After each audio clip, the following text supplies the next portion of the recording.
दोस्तों कई बार आप लोगों को ऐसे भी इंसिडेंट देखने को मिलते हैं। यहाँ पर आप लोग देखो, ये लड़की जो है अपना बैग वगैरह लेके कुछ इस तरीके से अपना कहीं जा रही है, बाकायदा जो हेडफोन कान में लगा रखे हैं। तो यहाँ पर भी दो इंसिडेंट आप लोगों को देखने को मिलते हैं। या तो इंसान जो है वो एब्सेंट माइंडेड चल रहा है, डिप्रेशन में चल रहा है, ऐसे ही सड़क पर जा रहा है, उसको कुछ नहीं पता है कहाँ पर जा रहा है, या फिर किसी चीज़ को इतना एंजॉय कर रहा है कि उसकी वजह से वो चीज़ों को इग्नोर कर दे रहा है। तो यहाँ पर भी आप लोगों को चीज़ों को ध्यान रखना पड़ेगा। ये भी ऐसे इंसिडेंट है जो कि कई बार हादसे का शिकार बन जाते हैं, तो हमेशा ध्यान रखिए अपना, ठीक है। हाउस द जोश, हाउस द जोश। तो दोस्तों आज है 13 नवंबर और आज है संडे। संडे को फंडे बनाते हुए थोड़ा सा स्टडी डे बनाएंगे। तो सबसे पहले तो जोश आप लोगों का हाई रहना चाहिए क्योंकि उसकी काफ़ी ज़्यादा ज़रूरत है। दूसरा, संडे आप लोगों को एक ऐसा मौका देता है जो कि बहुत सारे लोगों से आप लोग आगे निकल सकते हैं। क्यों? क्योंकि वीक में 6 दिन लोग जो हैं वो मेहनत कर कर पढ़ लेते हैं, एक दिन आकर जो है वो कंप्लीटली मस्त आ जाते हैं, ना तो रिवीजन करते हैं और ना ही कोई पढ़ाई करते हैं। आप लोग अगर कुछ नया भी नहीं सीख रहे हो तो एटलीस्ट आप लोगों को रिवीजन तो कम से कम संडे के दिन जरूर करना चाहिए। कोशिश करो कि जो आप लोग 4 से 5-6 घंटे जितने पढ़ रहे हो उसमें रिवीजन का टाइम जो है वो लगभग 70 से 80% संडे में आप लोगों का रिवीजन का टाइम होना चाहिए। ओनली नया जो पढ़ना है वो 10 से 20% आप लोग रखिए, मैक्सिमम 30%। इससे आप लोगों का रिवीजन भी साथ में चलता रहेगा। एक और इम्पोर्टेंट बात यार, एक बच्चा कह रहा है कि सर एक दिन पढ़ाई होती है, एक दिन नहीं हो पाती है, फिर उसके बाद में एक दिन पढ़ाई होती है, फिर कई दिनों तक नहीं हो पाती है। आप लोग ना अपने आप को फोर्स करने की बहुत ज़्यादा कोशिश करते हो। एक पैटर्न आप लोग समझने की कोशिश करो। लाइफ जो है ना हमेशा एक तरीके से रोलर कोस्टर चलती रहती है, यानी कि कभी ऊपर जाएगी कभी नीचे आएगी। तो इसके बीच में आप लोगों को अपने आप को बैलेंस करना है। वो नहीं पेंडुलम होता है, ऐसे जाता है ऐसे जाता है, ऐसे ऐसे चलती रहेगी यार लाइफ आप लोगों की। आप लोगों को देखना है कि किसी और के साथ में कंपेयर करके अपनी चीज़ों को लेके नहीं चलते हैं। अगर आप लोगों को लग रहा है कि आप लोगों ने आज ही चीज़ें स्टार्ट की हैं, आप लोग बैठ के 10 मिनट पढ़ो ना बस ओनली। अगले दिन इनको 20 कर लेना, अगले दिन आप लोग 30 कर लेना, फिर यहाँ पर 1 घंटा कर लो इसको, 1 घंटे तक रुके रहो कम से कम 2-3 दिन, फिर इसको आप लोग 1.5 घंटा बढ़ा लो। तो आप लोग अपनी कैपेसिटी को इनहेंस कर सकते हैं, ना कि कोई ऐसी चीज़ जो कि आज ही आई और आज ही कर डाली, ऐसा कुछ नहीं है। तो ऐसा नहीं है कि हवाबाजी में कुछ भी एक ही दिन में सब कुछ आप लोग अचीव कर लोगे। जैसा मैंने आप लोगों को हमेशा उदाहरण दिया है कि कोई भी माँ के पेट से सीख के नहीं आता है। अगर आर्नोल्ड बना है तो वो सिस्टेमेटिक वे में एक एक दिन एक्सरसाइज करके उसको मिस न करके एक डिसिप्लिन में रह के आर्नोल्ड बना है। तो हमेशा चॉइस जो होती है वो आप लोगों के हाथ में होती है। अगर आप लोग चाहें एक अच्छी लाइफ बनाना तो आप लोग एक अच्छी लाइफ बना सकते हैं, और आप लोगों के पास में चॉइस होती है यार हमेशा कि डिसिप्लिन में रहना है या फिर रिग्रेट करना है। एक तो ये कि सुबह को ही अपना एक शानदार तरीका प्लान बना लिया और उसको फॉलो किया, लगकर जितना भी हो पाया, और एक ये कि कोई प्लान ही नहीं बनाया और पता नहीं दिन कहाँ चला गया और फिर शाम को बैठकर रो रहे हैं। तो कौन सा ज़्यादा बेटर है? डिसिप्लिन में अपने आप को पेन में डालना थोड़ा सा कि हाँ चलो पेन हो रहा है, नहीं पढ़ने का मन कर रहा है पर पढ़ रहे हैं, नहीं एक्सरसाइज करने का मन कर रहा है पर कर रहे हैं, नहीं पानी पीने का मन कर रहा है पर पी रहे हैं, और एक वो है कि यहाँ पर कुछ करना ही नहीं है, मजे में पड़े हुए हैं, बस दिन जो है वो बिताना है और फिर शाम को बैठ के रोना है कि यार आज का दिन बर्बाद कर दिया। तो आप लोगों को कौन सी चीज़ अच्छा फील करा रही है वो चीज़ देखो और उस चीज़ पर स्टिक हो जाओ, भले ही थोड़ी सी बोरिंग लगे पर लेकिन इन रियलिटी वो आप लोगों को एक शानदार रिजल्ट देकर जाएगी, इस बात की मैं आप लोग गारंटी देता हूँ। पर लेकिन अगर आप लोग रिग्रेट वाले जोन को एंजॉय करना स्टार्ट कर दोगे तो भाई साहब फिर तो यहाँ पर अगर जमीन पर भगवान भी आकर बोले कि मैं तुझे सुधारूंगा तो वो भी नहीं सुधार पाएंगे यार, ठीक है। अपने आप लोगों को सुधारना पड़ेगा, डिसिप्लिन में लेकर आइए अपने आप को। ऐसा नहीं कि बहुत तकड़ा मशीन वाले डिसिप्लिन में लेकर आना है, होता है एक दिन नहीं पढ़ाई होती है, अगले दिन थोड़ा अच्छे से कर लो। तो इस तरीके से अपने आप को रिग्रेट में मत डालो, कल पढ़ाई नहीं हुई यार, आज का दिन बैठे हुए सोच रहे हैं, रोए जा रहे हैं, ऐसे थोड़ा ना होता है यार। आप लोग आज के दिन को थोड़ा सा इंप्रूव कर लो फिर। तो इस तरीके से चीज़ों को लेकर चलो, थोड़ा लाइट नोट पर भी चीज़ों को रखो, बिल्कुल रिग्रेस वे में नहीं अपना आपको बिल्कुल घुसा देना है, क्योंकि रिग्रेशन वाला काम जो है ना वो कुछ ही ड्यूरेशन का होता है। अगर बॉडी बिल्डर को आप लोग फॉलो करते हो, आप लोग किसी बॉडी बिल्डर को, तो आप लोगों ने एक चीज़ फील होगी, जब कॉम्पिटिशन आता है ना उस टाइम पर वो पानी तक पीना बंद कर देते हैं। पर लेकिन पूरी जिंदगी थोड़ा ना बॉडी बनाने के लिए पानी नहीं पिया जाएगा, तो पॉसिबल नहीं है। तो जब एग्जाम आए तब आप लोग अपने आप को एक रिग्रेशन में डाल सकते हैं। एग्जाम से पहले आप लोग को ऐसा बैलेंस बना के चलना है ताकि आप लोग उसको फॉलो कर सको, और इस तरीके से फॉलो कर सको कि आप लोग कॉन्फिडेंट फील करो उसके अंदर में और आप लोगों का रिजल्ट भी आए। ना कि एक ऐसा पैटर्न आप लोगों को लगा दो वहां पर जिसमें रिजल्ट भी नहीं आ रहा और आप लोग डेली रिग्रेट कर रहे हैं। नहीं, वो नहीं करना है। अपनी कैपेसिटी को देखो, और कैपेसिटी कभी भी ऐसा नहीं है कि वो फिक्स होती है, कैपेसिटी हमेशा घटाई बढ़ाई जा सकती है। एक टाइम ऐसा था कि मतलब मुझे 1 किलोमीटर दौड़ने में बेसिकली सांस चढ़ने लगता था, फिर बढ़ाना स्टार्ट किया उसको, फिर 2 किलोमीटर हो गया, 3 किलोमीटर हो गया, 4 किलोमीटर, 5 किलोमीटर आसानी से दौड़ लेता हूँ, कोई दिक्कत नहीं होती है, ठीक है। इसका मतलब क्या हो गया कि एक टाइम पर मेरी कैपेसिटी ओनली 1 किलोमीटर की भी नहीं थी भाई साहब, और आज के दिन 5 किलोमीटर दौड़ लो तो कोई दिक्कत नहीं है। तो ये कैपेसिटी होती है जो आप लोग को इनहेंस करनी पड़ती है। ऐसे ही राइटिंग की होगी, एक दिन आप लोग एक लाइन लिखोगे, वो भी लिखते हुए दर्द होगा आप लोगों को कि यार समझ में नहीं आ रहा क्या लिखना है। और एक दिन ऐसा होगा कि यूपीएससी के पेपर लिख रहे होंगे बैठकर, तो ये जो एक लाइन से ये एक पूरा पेपर तक आप लोगों को पहुंचाएगा, ये आप लोगों का डिसिप्लिन पहुंचाएगा। और यही जो डिसिप्लिन है ये आप लोगों की लाइफ में 4 चांद लगा कर जाएगा। पर लेकिन जिसने इस डिसिप्लिन को फॉलो नहीं किया है वो आगे चलकर रिग्रेट करने वाला है, इस बात की मैं गारंटी दे सकता हूँ, स्टैम्प पेपर पे साइन करके दे सकता हूँ। अगर डिसिप्लिन में नहीं रहोगे आगे जाकर पछताओगे, और फिर गाना गाओगे कि जो मुझे छोड़कर तुम जाओगे बड़ा पछताओगे। ये वाला नहीं, दूसरे वाला गाना जो मैं गाना नहीं चाह रहा, और फिर बोलोगे कि सर ऐसा कुछ आपके साथ में हुआ है क्या। ठीक है, तो कहने का मतलब ये कि रिग्रेट नहीं करना यार, क्यों ना डिसिप्लिन में आकर लाइफ को एंजॉय किया जाए। बताइए कौन सा सही है। शानदार डिस्कशन रहेगा, बहुत ही अच्छे से एंजॉय करेंगे। संडे को फंडे बनाते हुए शानदार तरीके से काफी सारी चीज जानेंगे। इंपॉर्टेंट पर्सनैलिटी है, इनके बारे में बताइए, देखता हूं कौन कौन पहचान पाता है। जो नहीं पहचान पाया टेंशन मत लिया करो, लास्ट डे के आंसर आप लोग देख लिया करो, वहां पर सारी चीजें मिल जाती है, यानी कि डिटेल में वहां पर सारे आंसर आप लोगों को मिल जाते हैं। जैसे एसएलवी कमांडो यहाँ पर पूजा, इनके द्वारा काफी डिटेल में आंसर दिए गए, मैंने पिन कर दिए थे यहाँ पर, आप लोग जाकर देख लेना, जो भी डाउट हो सारे क्लियर हो जाएंगे। तो आज के एसएलवी कमांडो है यहाँ पर पूजा शर्मा। देखो इन्होंने पूरा शेड्यूल अपना यहाँ पर दे रखा है, किस तरीके से इनको फॉलो करना है। पर लेकिन इंटरेस्टिंग चीज आप लोगों को देखने को मिलेगी, जो भी शेड्यूल लिखते हैं ऐसा नहीं कि वो अपना 100% कर पा रहे हैं, पर उनसे ज्यादा कर पा रहे हैं जो लिख ही नहीं रहे हैं। ये बात आप लोग देखना ध्यान से, ठीक है। मतलब कहने का ये कि उनसे तो बहुत बेटर है जो लिख ही नहीं रहे हैं, उनसे तो बहुत ही आगे निकल चुके हैं। और ये थोड़ा थोड़ा अगर आप लोग एक तरीके से आगे बढ़ते चले जाओगे ना, थोड़ा थोड़ा, फिर आप लोगों की जिंदगी जो है वो बहुत ज्यादा इंप्रूव होती चली जाएगी।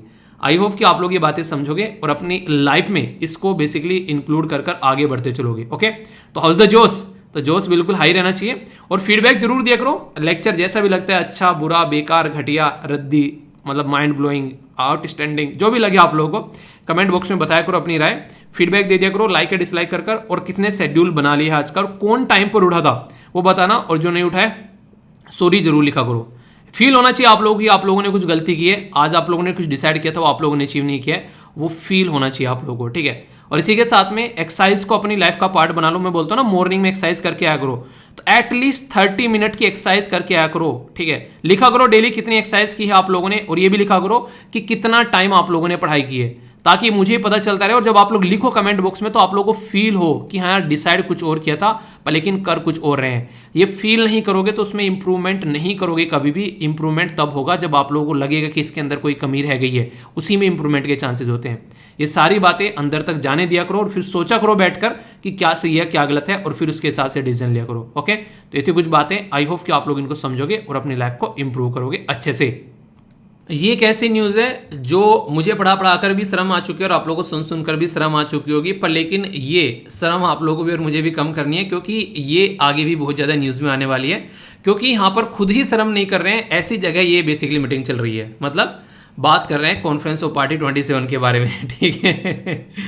तो ये जो मीटिंग हो कहाँ पे रही है वो आप लोगों को पता है, वो हो रही है इजिप्ट के अंदर में। और कहाँ पर हो रही है, तो ये शर्म, ये आप लोग देख सकते हैं यहाँ पर बेसिकली स्टार्टिंग में ही शर्म लगा हुआ है, ठीक है। तो ये पर्टिकुलर जो मीटिंग यहाँ पर हो रही है इसके बारे में आप लोगों को डिफरेंट न्यूज़ देखने को मिलेगी, और ये अभी इसके बारे में बहुत सारी न्यूज़ है आप लोगों के सामने निकलती हुई नजर आएंगी, बहुत सारे आर्टिकल्स आएंगे।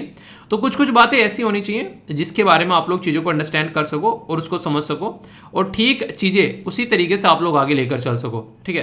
क्योंकि एक चैन होती है जो कि इस तरीके से चलती हुई नजर आती है। ये 27 है, इससे पहले 26 हुई थी, अब 28 भी होगी आगे। 28 कहाँ पर होगी बताइए जरा। तो यहाँ पर बात की जा रही है शर्म अल शेख, इजिप्ट के अंदर में। यहाँ पर ये 27 कॉन्फ्रेंस हो रही है 2022 के अंदर में। तो इसके बारे में मैं आप लोगों से बात करने वाला हूँ। इसको basically United nation climate change conference, यानी कि यूएन, जो बेसिकली सीसी के नाम से आप लोग जानते हैं बेसिकली, जो कि एक तरीके से कॉमनली इसको आप लोग यहाँ पर कॉन्फ्रेंस ऑफ पार्टी भी बोलते हैं बेसिकली, ठीक है। इसको कॉन्फ्रेंस ऑफ पार्टी 27 बोला जा रहा है, जो इसके 27 नंबर की है यहाँ पर। तो बहुत सारी ऐसी चीज़ें आप लोगों को देखने को मिलती हैं, तो कन्फ्यूजन आप लोगों को नहीं होना चाहिए। अभी क्यों न्यूज़ में आ रहा है तो मैं आप लोगों से बताता हूँ। बात की जा रही है कि यहाँ पर इंटरनेशनल ड्रोथ रेजिलियंस अलायंस के बारे में बात की जा रही है।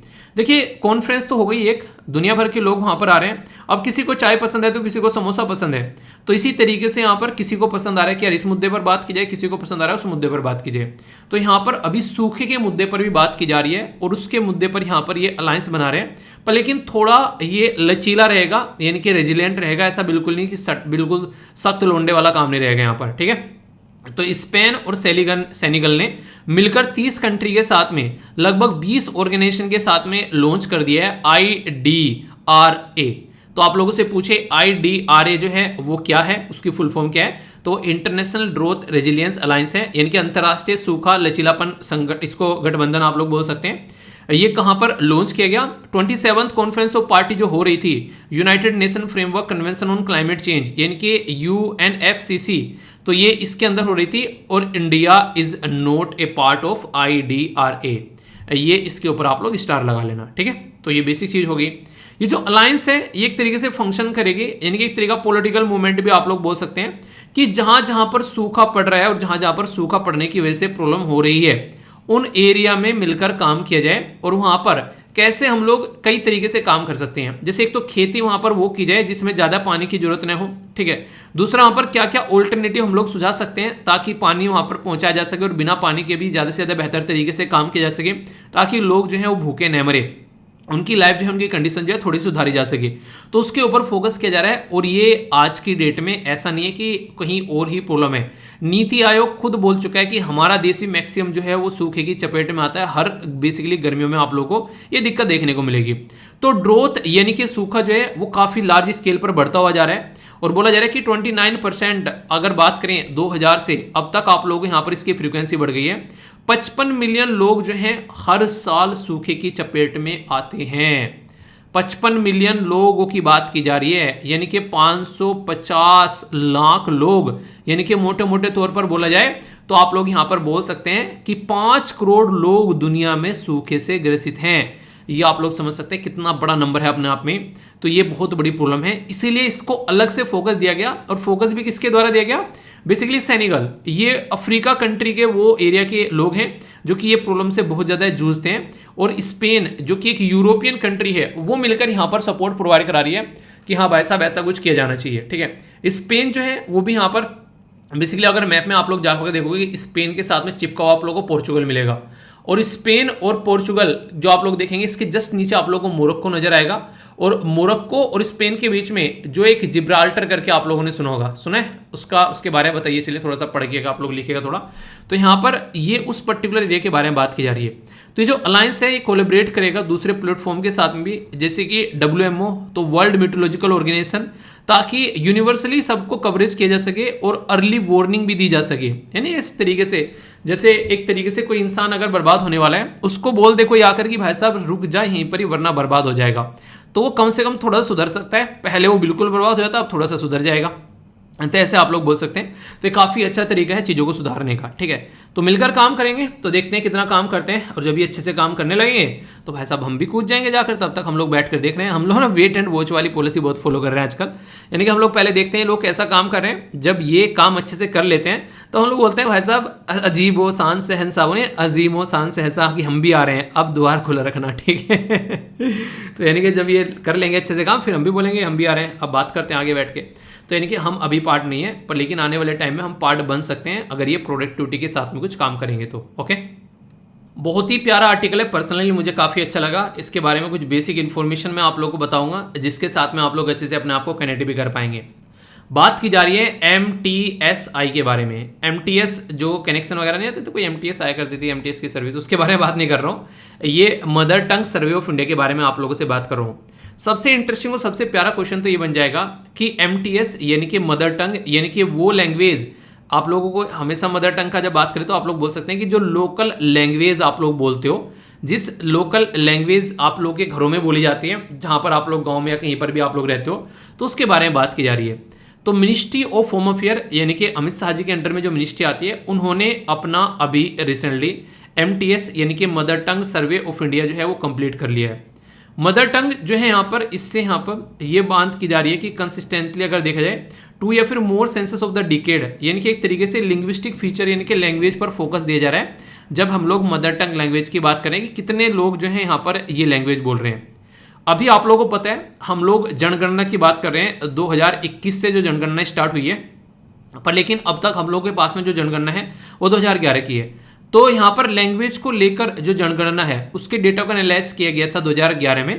तो 19,500 के करीब हमारे पास में लैंग्वेज थी जो कि इंडिया के अंदर में बोली जा रही थी एज ए मदर टंग। आप लोगों ने सुना ना वो कहावत सुनी है कि कोस कोस पे बदले पानी, सवा कोस पे बाणी। तो वो वाली बात है कि जरा जरा सी डिस्टेंस पे आप लोग जाओगे तो हमारा पानी बदल जाएगा, और जरा सा और डिस्टेंस पे जाओगे तो हमारी बाणी यानी कि भाषा बदल जाएगी। तो वही पैटर्न आप लोगों को यहाँ पर देखने को मिल रहा है। हमारे देश में सबसे ज़्यादा बोले जाने वाली लैंग्वेज है वो है हिंदी, यानी कि 43% पॉपुलेशन हमारे देश में हिंदी बोलती है और ये उनकी मदर टंग है। और यहाँ पर मुझे हमेशा एक बात याद आती है, जब आप लोग हंसी मजाक करते हैं, आप लोग बातें करते हैं, तो हमेशा अपनी मदर टंग में आप लोगों को वो सबसे ज़्यादा मजा देगी, क्योंकि उसके साथ में आप लोग फीलिंग अटैच कर पाते हैं। ठीक है, उन्हें एक टीचर थे डायलॉग मारा करते थे कि if I will make the joke in English then I will become a joke, यानी कि अगर मैं इंग्लिश में जोक सुनाऊंगा तो मैं भी एक जोक बन जाऊंगा, मैं उसको उतने फीलिंग के साथ में आप लोगों को डिलीवर ही नहीं कर पाऊंगा। तो यही आप लोग समझ सकते हैं। तो मदर टंग जो होती है वो सबसे बेहतरीन होता है अपने आप को एक्सप्रेस करने का तरीका। और अगर आप लोग एग्जाम की तैयारी कर रहे हैं और आप लोग अपनी मदर टंग लैंग्वेज में काम करेंगे तो रिजल्ट आप लोगों का बड़ा अच्छा आएगा। अगर दूसरी लैंग्वेज में आप लोग एक बार अपने आप को ट्रांसफॉर्म करने की कोशिश करेंगे तो स्टार्टिंग में तो आप लोग ट्रांसलेशन में ही रह जाओगे। जैसे नहीं हिंदी मीडियम के बच्चे इंग्लिश में एक तरीके से आने की कोशिश करते हैं तो उनको मेहनत करनी पड़ती है, पर लेकिन नथिंग इज इम्पॉसिबल। अगर आप लोग थोड़ा सा एफर्ट डालोगे तो वो भी किया जा सकता है। अब एक क्वेश्चन इंटरेस्टिंग, पहले एक डेटा मैं आप लोगों को बताऊंगा, फिर आप लोगों से एक क्वेश्चन पूछूंगा। हमारे देश में सबसे ज़्यादा बोले जाने वाली आप लोगों को 3 लैंग्वेज के नाम बताने हैं। पहली लैंग्वेज हिंदी हो गया, ठीक है। दूसरी लैंग्वेज सबसे ज़्यादा कौन सी बोली जाती है बताइए, देखता हूँ कौन कौन बताता है। पहली लैंग्वेज हिंदी है जो कि लगभग 43% लोगों के द्वारा बोली जाती है, जो मैंने अभी आप लोगों को बताया, ठीक है। लगभग 52 करोड़ लोग जो हैं वो हिंदी बोलते हैं हमारे देश में। दूसरी सबसे ज़्यादा बोले जाने वाली लैंग्वेज जो है वो है बंगाली। बंगाली सेकंड मोस्ट जो है स्पीकिंग लैंग्वेज आप लोगों को देश के अंदर में देखने को मिलेगी, जिसको लगभग 9.72 करोड़ के करीब लोग जो हैं वो बोलते हैं, ठीक है। तीसरे नंबर पर आप लोगों को देखने को मिलेगी मराठी, ठीक है।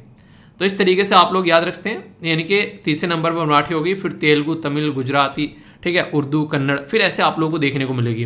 तो ये बेसिक इन्फॉर्मेशन है जो आप लोगों को पता होना चाहिए। ये तो वो डेटा है जो मैंने आप लोगों को बताया। अब इंटरनेशनल लेवल पर सबसे ज़्यादा बोले जाने वाली 4 लैंग्वेज के नाम आप लोगों को बताने हैं। ये क्वेश्चन का आंसर आप लोगों को देना है, ये आप लोगों के लिए होमवर्क है, ठीक है। तो देखता हूँ कौन सी आंसर देता है। ये एक ऐसा टॉपिक है जिसने मतलब एक तरीके से बवाल मचा रखा है। चाहे आप लोग बात कर लें यहाँ पर रसिया यूक्रेन के बारे में, वो दोनों आपस में लड़ रहे हैं, मजे ले रहे हैं लड़ लड़कर। हालांकि लड़ाई में किसी का मजा नहीं आता है, पर लेकिन उसकी वजह से जो इम्पैक्ट पड़ रहा है ऑल ओवर वर्ल्ड पर, उसकी वजह से यहाँ पर इनकी लड़ाई जो है वो और ज़्यादा न्यूज़ में आ जा रही है। उन्हें कह रहे लड़ रहे हैं वो सही है, पर लेकिन उसकी वजह से जो नुकसान देखने को मिल रहा है दूसरे देशों के ऊपर, उसकी वजह से न्यूज़ में आ गया। तो यहाँ पर इसी के बारे में मैं आप लोगों से बात करूँगा। ये जो ब्लैक सी है, यानी कि जिसको आप लोग बेसिकली काला समुद्र बोल सकते हैं एक तरीके से, तो इस पर्टिकुलर एरिया में या काला सागर बोल सकते हैं, इस पर्टिकुलर एरिया से होकर बहुत सारा खाने पीने का सामान होकर गुजरता है। पर लेकिन जब से रसिया और यूक्रेन के बीच में लड़ाई छुड़ी है, तब से लेके तब तक का यहाँ पर बहुत सारे जो बेसिकली खाने के सामान जो है नहीं पहुँचाए गए, और भुखमरी जैसा रीज़न यहाँ पर बेसिकली बनता हुआ नजर आ रहा है। तो इसको बेसिकली बोला गया कि यार चलो मिलकर इसको सुलझाते हैं, क्योंकि आने वाले टाइम में अगर यही दिक्कतें चलती रहेगी तो प्रॉब्लम बहुत ज़्यादा बढ़ सकती है। और आप लोगों ने नोटिस भी किया होगा यहाँ पर अभी रिसेंटली, ये ओनली खाने की बात नहीं है, नेचुरल गैस भी जो है उसका प्राइस काफ़ी ज़्यादा बढ़ता हुआ नजर आया। वैसे इस रीजन से वीट, ओट्स, राइस, कॉर्न, बहुत सारी ऐसी फसलें हैं जो कि व्यापार के तरीके पर यहाँ से बेसिकली दूसरे एरिया में बेची जाती हैं। बार्ली अगर बात करें रसिया और यूक्रेन के बारे में, तो इतना बड़ा पोर्शन आप लोगों को देखने को मिलेगा। इसी के साथ में मेज, सनफ्लावर, इसी के साथ में यहाँ पर सनफ्लावर ऑयल और वीट, ये वो एरिया हैं जो कि यहाँ पर दुनिया को ये सप्लाई प्रोवाइड कराते हैं। अगर इन एरिया में सप्लाई जो है वो कट कर दी जाए और ये सप्लाई प्रोवाइड न कराएं तो बहुत सारे लोग जो हैं वो भूखे मर जाएं और उनको प्रॉपर खाना न मिल पाए। तो इसलिए ज़रूरी है यहाँ पर कि ब्लैक सी वाले एरिया में शांति रहना जरूरी है। पर लेकिन ब्लैक सी वाले एरिया में आज तक भी शांति नहीं है। उसके पीछे सबसे पुराना रीज़न है यहाँ पर जो यूक्रेन जो है उसमें जो क्रीमिया 2014 में यहाँ पर रसिया ने हड़प लिया था, तब से लेकर अगर अब तक आप लोग बात करो, तब से लेकर यहाँ पर कहीं ना कहीं नहीं भौएं सुटकी हुई थी यहाँ पर यूक्रेन की भी कि हम तो नेटो का मेंबर बनेंगे, क्योंकि रसिया जो है वो ऐसे नहीं सुधरने वाला है। तो इसलिए यहाँ पर ये पूरा झड़प छूटा। आप लोगों को याद होगा, मैंने बात भी बोली है कई बार कि जो पोप साहब है उन्होंने बोला कि नेटो का कुत्ता जो है वो रसिया के गेट पर जाकर भौंक रहा था, इसलिए पुतिन ने यहाँ पर ये सारे स्टेप उठाए। यानी कि उनके द्वारा साफ साफ बोल दिया गया कि नेटो की बदतमीजी की वजह से जो पुतिन साहब ने यहाँ पर यूक्रेन के ऊपर अटैक किया है, अगर वो ऐसा नहीं करते तो शांति देखने को मिल सकती थी।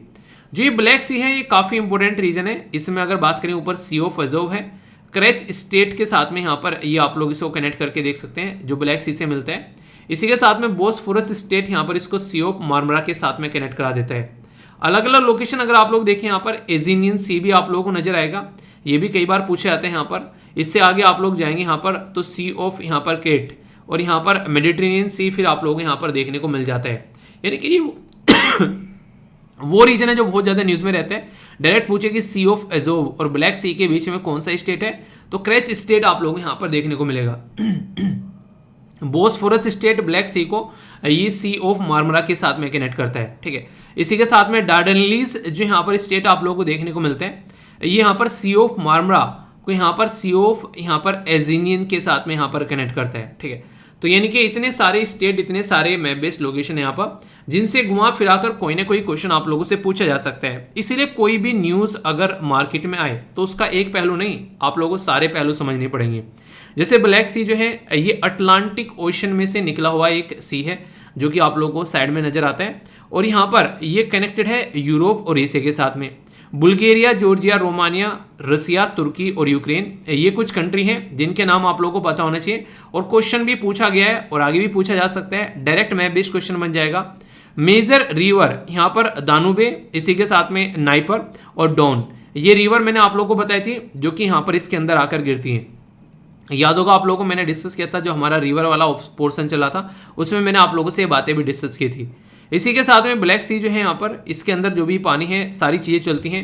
ये एक तरीके से आप लोगों को देखने को मिलेगा, ये कहीं ना कहीं जो एक दुनिया का एक काफ़ी फोकस्ड एरिया बना रहता है, क्योंकि खासकर रसिया के बारे में बात करें तो रसिया के पास में कोई ऐसा पोर्ट नहीं है इसके अलावा सिस्टमेटिक वे में जहाँ से ये अपनी चीज़ें जो है वो लेकर चल सके।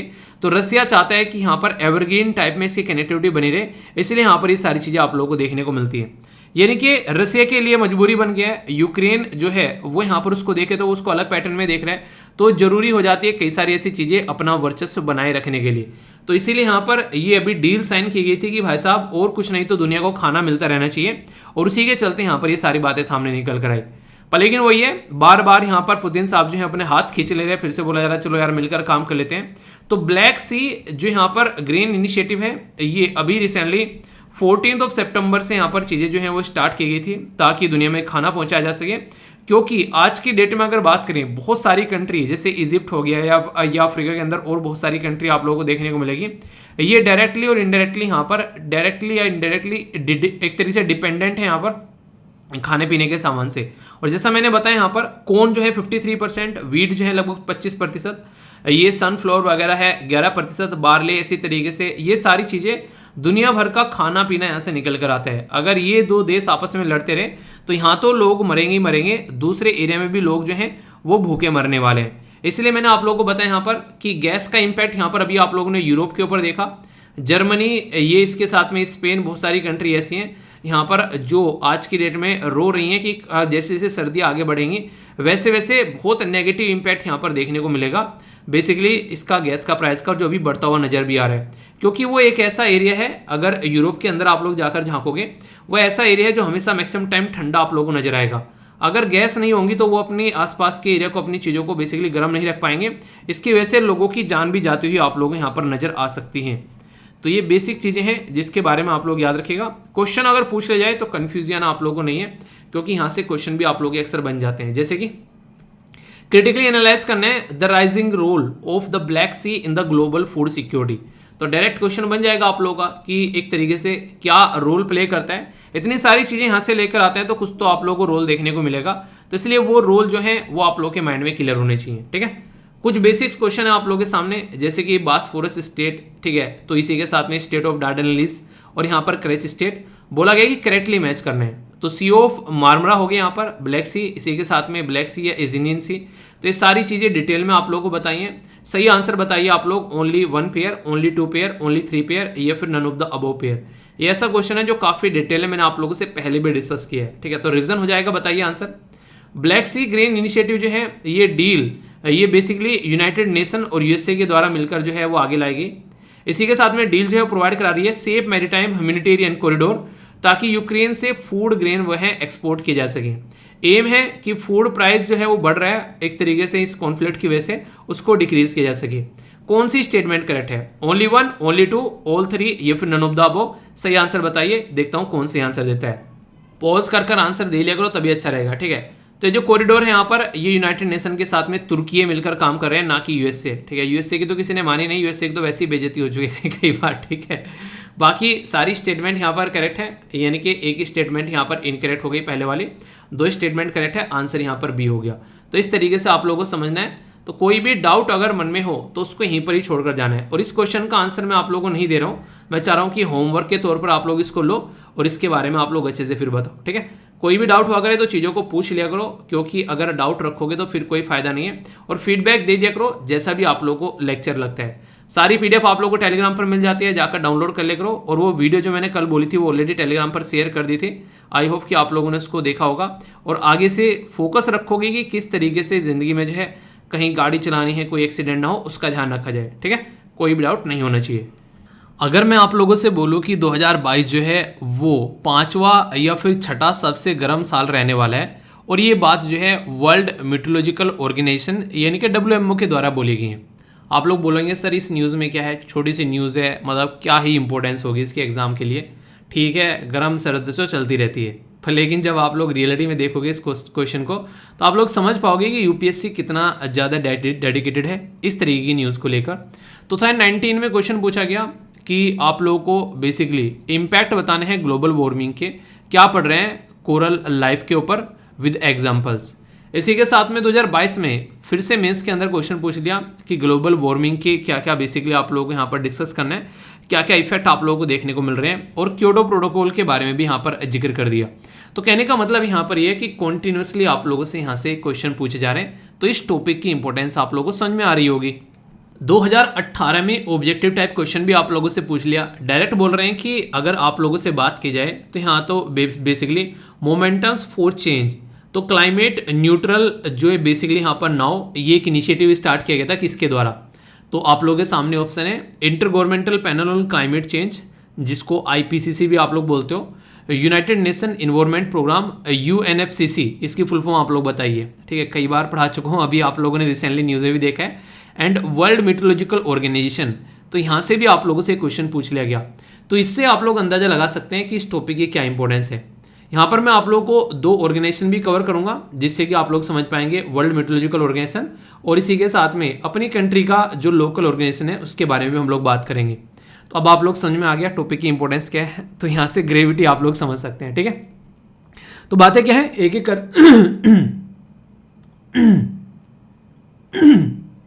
क्या हो गया तो बातें क्या है, एक एक कर यहाँ पर समझते हैं। सबसे पहले तो यहाँ पर ये जो रिपोर्ट वगैरह जो पूछी जाती है आप लोगों से, तो जीएस पेपर 2 के अंदर भी आ सकती है, या फिर आप लोगों से क्लाइमेट चेंज के बारे में अगर हम लोग बात करते हैं तो जीएस पेपर 3 के अंदर भी एक अच्छा टॉपिक आप लोगों का बन जाता है।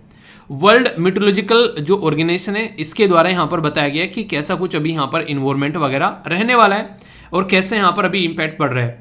तो ये जो रिपोर्ट पब्लिश की गई यहाँ पर, इसका एक तरीके से फुल पब्लिकेशन जो है वो अभी आगे आएगा, यानी कि एक मौका है कि हम लोग अपनी गलतियों को सुधार सकते हैं, क्योंकि 2023 में इसका फुल वर्जन आएगा, तब तक हम लोग चाहें तो चीज़ों को थोड़ा इंप्रूव कर सकते हैं। एक तरीके से आप लोग बोल सकते हैं कि मौका दे रहे हैं कि सुधर जाओ, वरना देर से एक तरीके से ना आप लोग बोल सकते हैं जितना देर से सुधरोगे उतनी बड़ी दुर्घटना होगी।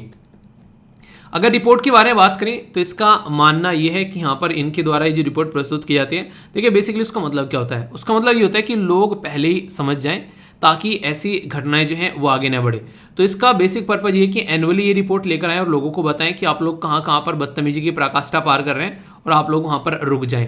तो एक तरीके से वही से यहाँ पर करंट स्टेट क्लाइमेट को ताकि ध्यान में रखा जा सके और एक्सट्रीम इवेंट होने से पहले हम लोग सुधरना स्टार्ट हो जाएं।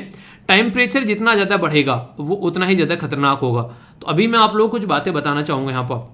देखिए जैसे जैसे अगर टेम्परेचर बढ़ेगा तो एक नॉर्मल सा इंपैक्ट आप लोगों ने सुना होगा कि टेम्परेचर के बढ़ने की वजह से ग्लेशियर पिघलेंगे और ओशन का लेवल बढ़ेगा, पॉइंट नंबर 1। ठीक है, तो ग्लेशियर जो है वो पिघलेंगे और इसी के साथ में ओशन का लेवल बढ़ेगा। दूसरा जो सबसे ज़्यादा खतरनाक इंपैक्ट पड़ता है एग्रीकल्चर के ऊपर। एग्रीकल्चर जो है यहाँ पर बर्बाद होने लगती है, क्योंकि वहाँ पर एक प्री डिफाइंड टाइम जो है वो सही रहता है एक पर्टिकुलर क्रॉप के लिए। गेहूं के लिए कुछ और टेम्परेचर चाहिए, चावल के लिए कुछ और टेम्परेचर चाहिए, ठीक है। तो अलग अलग एरिया में अलग अलग तरीके से खेती की जाती है। तो आगे आने वाले टाइम में फूड सिक्योरिटी के ऊपर इंपैक्ट पड़ सकता है और लोग जो है भूखे भी मर सकते हैं। अगर क्लाइमेट चेंज होता है तो कई सारी जो है बीमारियां आप लोगों को देखने को मिलने लगती हैं। अगर इन्वायरमेंट के बारे में बात करें, फिलहाल के टाइम पर जूनोटिक बीमारी जो कि जानवरों से इंसानों में फैलने वाली बीमारी है, ये भी लार्ज स्केल पर देखने को मिलती है।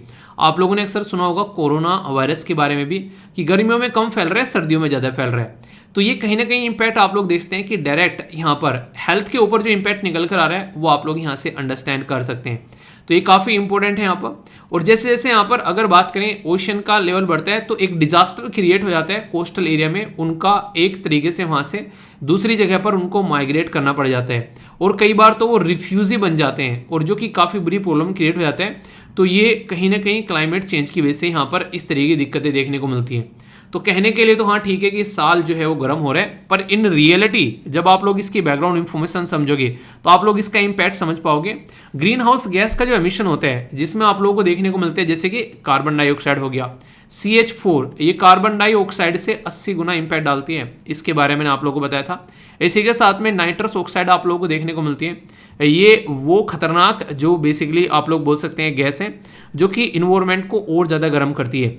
और फिलहाल अगर हम लोग 1850 जब से माना जाता है कि इंडस्ट्रियल रिवॉल्यूशन स्टार्ट होता, तब से लेके आप लोग देखने को मिलेगा कि काफ़ी लार्ज स्केल पर यहाँ पर टेम्परेचर बढ़ रहा है। और ये माना जा रहा है कि अगर ये टेम्परेचर यहाँ पर लगभग 1 से ज़्यादा बढ़ रहा है, अगर ये इससे भी ज़्यादा बढ़ गया, यहाँ पर आने वाले टाइम में दिक्कतें देखने को इसलिए मिलेंगी क्योंकि उसका डायरेक्ट इम्पैक्ट पड़ेगा हर एक लेवल पर।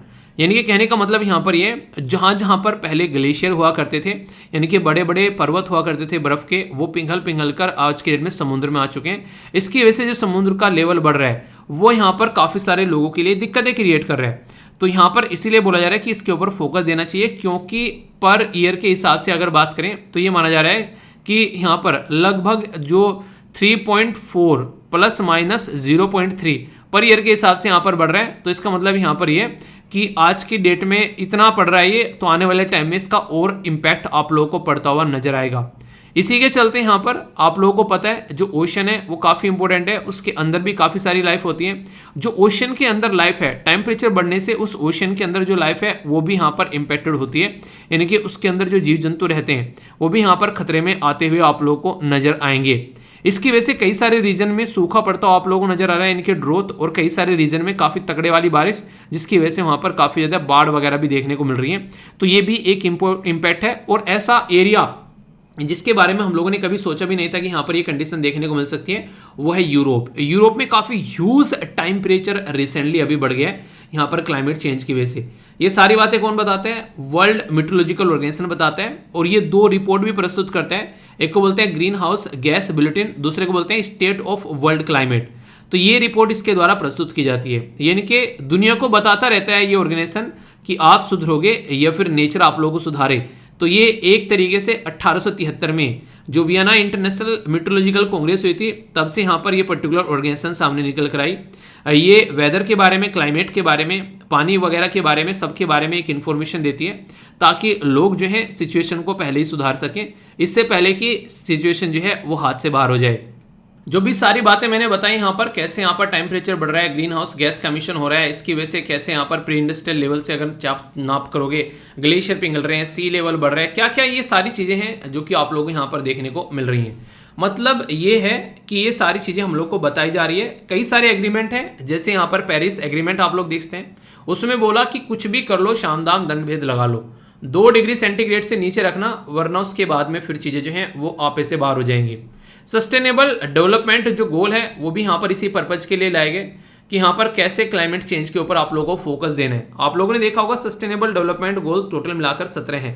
तो 17 सस्टेनेबल डेवलपमेंट गोल में अगर आप लोग ध्यान से जाकर उसको देखोगे और झांकोगे उन गोल के अंदर में, तो आप लोगों को बहुत सारी इंपॉर्टेंट चीज़ें नजर आएंगी। और उसमें से एक काफ़ी इंपॉर्टेंट गोल है जो कि 13th गोल है यहाँ पर, और वो क्लाइमेट एक्शन के बारे में बात करता है।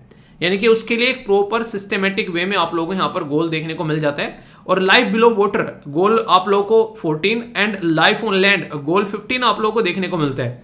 तो ये सारी चीजें हैं यहाँ पर जो कि आप लोग समझ सकते हैं। ग्लासगो में कॉन्फ्रेंस ऑफ पार्टी जब यहाँ पर हुई उसमें कई सारी बातें बोली गई। 197 जो देश हैं उन्होंने कसमें खाई, हम कसम खाते हैं कि लगभग 1.5 डिग्री से ऊपर टेम्परेचर नहीं जाने देंगे। पर लेकिन बाती के दांत खाने कुछ और दिखाने कुछ और, बोल बोल के समोसे चाय खाकर निकल लेते हैं, उसके बाद में फिर कंडीशन कुछ और ही निकल कर आती है और इस तरीके से यहाँ पर ये फिर नेगेटिव इंपैक्ट डालता हुआ नजर आती है। तो ये जरूरी है कि इसके बारे में हम लोग ध्यान रखें। ये जो ऑर्गेनाइजेशन है यहाँ पर जो बातें बताती है ये एक तरीके से काफ़ी इंपॉर्टेंट ऑर्गेनाइजेशन है और हमारी कंट्री में इस ऑर्गेनाइजेशन से रिलेटेड कौन सी ऑर्गेनाइजेशन है अगर आप लोगों से पूछा जाए तो वो भी आप लोगों को यहाँ पर याद रखनी है, ठीक है, क्योंकि उससे रिलेटेड भी कई बार आप लोगों से क्वेश्चन पूछे जाते हैं ताकि आप लोगों से क्वेश्चन पूछें तो आप लोग कंफ्यूजन में न आए। जैसे यहाँ पर WMO है ऐसे ही हमारे देश के अंदर में खुद अपना IMD आप लोगों को देखने को मिलेगा, इंडियन मेट्रोलॉजिकल डिपार्टमेंट, जो कि दिल्ली में बेस है, मिनिस्ट्री अर्थ साइंस के अंडर में आता है और ये चेन्नई, मुंबई, कोलकाता, नागपुर, गुवाहाटी और न्यू दिल्ली में भी आप लोगों को इसके ऑफिस देखने को मिल जाते हैं। और सबसे इंटरेस्टिंग चीज़ है वो ऐसा नहीं है कि वो हमारे ही देश के लिए काम करते हैं ओनली, वो Malacca Strait, Bay of Bengal, Arabian Sea, Persian Gulf, इन सब रीजन में भी वो अपनी सर्विस देता हुआ नजर आता है, यानी कि आसपास में भी ध्यान रखते हैं। इसीलिए वो एक तरीके से इंटरनेशनल लेवल का रिप्रेजेंटेशन है हमारे देश में और आसपास वाले रीजन में, ये आप लोग यहाँ पर बोल सकते हैं। तो काफ़ी इंपॉर्टेंट ये ऑर्गेनाइजेशन है जिसके बारे में याद रखिएगा और एक तरीके से बनाया हुआ भी काफ़ी पुराना है, वो नहीं कहते बाबा आदम के ज़माने का प्रोडक्ट है, ठीक है। तो 1875 में यहाँ पर बेसिकली ये बनाया गया था। तो ये भी आप लोग कुछ बेसिक इन्फॉर्मेशन है जो कि आप लोग याद रख सकते हैं। क्वेश्चन है बड़ा ही इंटरेस्टिंग से, यहाँ पर देखता हूं कौन इसका करेक्ट आंसर देता है। वर्ल्ड मेट्रोलॉजिकल ऑर्गेनाइजेशन के बारे में बोला गया है कि यहाँ पर ये एक तरीके से ग्लोबल क्लाइमेट रिपोर्ट इसके द्वारा प्रोड्यूस की जाती है एनुअली, ठीक है, स्टेट ऑफ ग्लोबल क्लाइमेट। इसी के साथ में प्रोवाइड कराते हैं यहाँ पर ऑथोरिटेटिव वॉइस, ताकि पास्ट करंट जो भी स्टेट है यहाँ पर क्लाइमेट से रिलेटेड उसके ऊपर फोकस दिया जा सके और एक तरीके से रिपोर्ट कैसे एक्सट्रीम इवेंट जहाँ पर भी देखने को मिलते हैं। कौन सी स्टेटमेंट करेक्ट है ये आप लोग को बताना है। ध्यान से अगर सुना होगा तो आप लोग आंसर दे पाएंगे, only one, only two, both या फिर नन। तो यहाँ पर आप लोग देखते हैं ये स्टेटमेंट बिल्कुल करेक्ट है, पर यहाँ पर पास्ट के बारे में बात नहीं की जा रही है, करंट के बारे में बात की जा रही है, ठीक है, ताकि करंट सिचुएशन को हम लोग सुधार सकें, ठीक है। तो ये स्टेटमेंट है जो कि आप लोग समझ सकते हैं।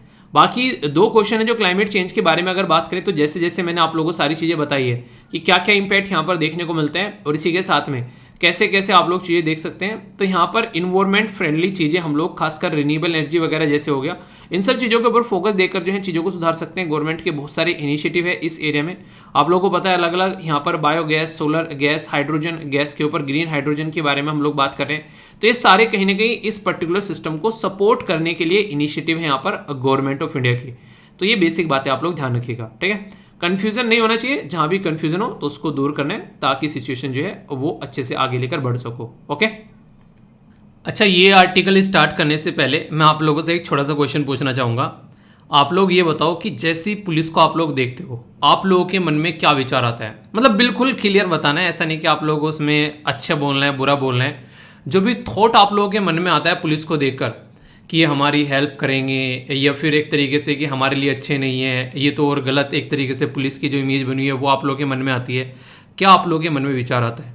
क्योंकि पुलिस अगर आप लोग आज़ादी से पहले देखोगे और आज़ादी के बाद में पुलिस देखोगे और फिर आज के टाइम पे पुलिस देखोगे, यानी कि जो पैटर्न आप लोगों को नजर आएगा वो बड़ा ही डिफरेंट सा पैटर्न नजर आएगा। आज़ादी से पहले की जो पुलिस थी वो अंग्रेजों के लिए काम किया करती थी और बड़ा ही गलत तरीके से लोगों को ट्रीटमेंट मिलता था। पर आज़ादी के जस्ट बाद में वो पुलिस जो अंग्रेजों के लिए काम कर रही थी वो हमारे देश के लोगों की प्रोटेक्शन के लिए काम करना स्टार्ट कर दी और लोगों का उनके ऊपर ट्रस्ट भी हुआ करता था, जैसे कि पॉलिटिशियंस के ऊपर हुआ करता था। पर लेकिन जैसे जैसे चीज़ें आगे बढ़ी, अगर आज के टाइम पे हम लोग बात करें तो वो ट्रस्ट जो है वो काफ़ी हद तक ब्रेक हुआ है। पर लेकिन इसका मतलब ये नहीं कि अच्छे पुलिस ऑफिसर आज की डेट में नहीं है। तो उसी के चलते यहाँ पर ये बड़ा ही प्यारा सा एक आर्टिकल है जो कि आप लोगों से क्वेश्चन भी बन सकता है। बात की जा रही है चाइल्ड वेलफेयर पुलिस ऑफिसर के बारे में। बच्चों के साथ में बहुत सारे जो हैं आज की डेट में दुष्कर्म या फिर आप लोग एक तकड़ा शब्द यूज करें तो कुकर्म होते हैं जो कि सोसाइटी में आप लोगों को देखने को मिलते हैं। तो उसी को बेसिकली कहीं ना कहीं रोकने के लिए और इसी के साथ में एक बच्चा जो है नॉर्मली अगर किसी पुलिस वाले के सामने आए तो बच्चा क्या होगा, वो डरने लगेगा पुलिस वाले को ड्रेस में देखकर। पर लेकिन अगर एक ऐसा इंसान लगे कि हाँ यार ये तो हमारे जैसा ही है एक नॉर्मल ड्रेस में, तो कैसे लगेगा।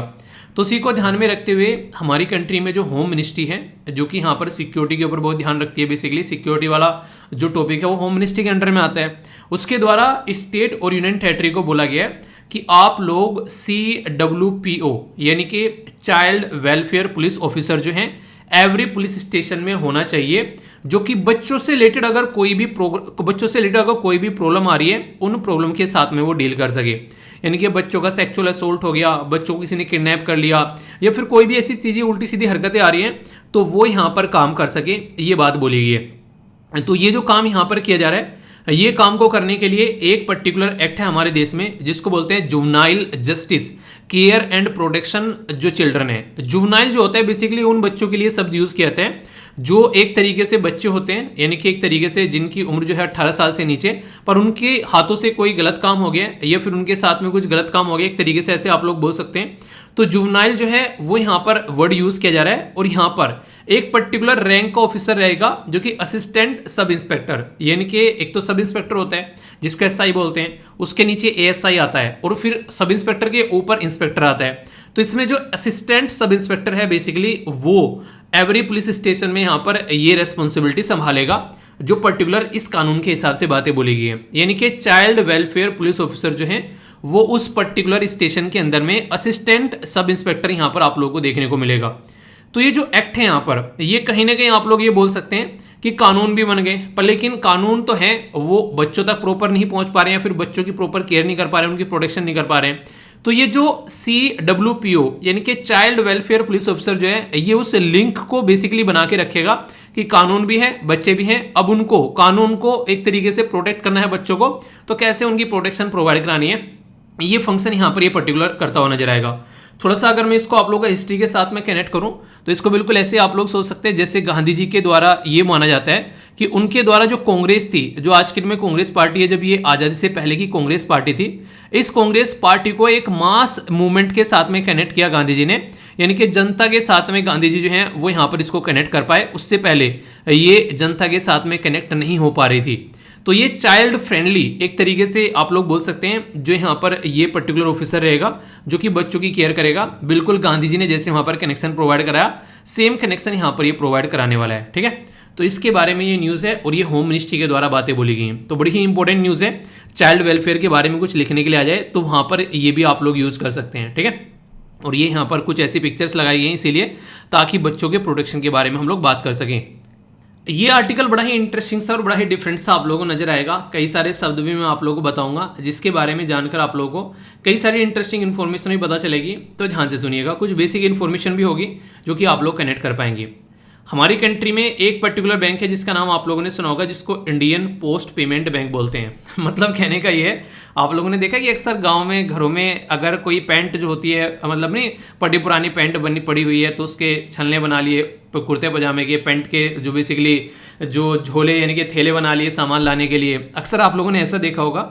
कुछ ये भी ऐसा ही है। इंडियन पोस्ट पेमेंट बैंक जो है ये आप लोगों को ऐसा देखने को मिलेगा कि काम तो था पोस्ट ऑफिस का, पर लेकिन वो पोस्ट ऑफिस का काम जो है वो आज के डेट में चला नहीं, क्योंकि ऑलरेडी सारी चीज़ें ऑनलाइन हो चुकी हैं, तो इसको बैंकिंग का काम दे दिया है। तो यहाँ पर ये इंडियन पोस्ट बैंक बन गया और काफ़ी शानदार तरीके से अपना काम ये जो है परफॉर्म भी यहाँ पर कर पा रहा है।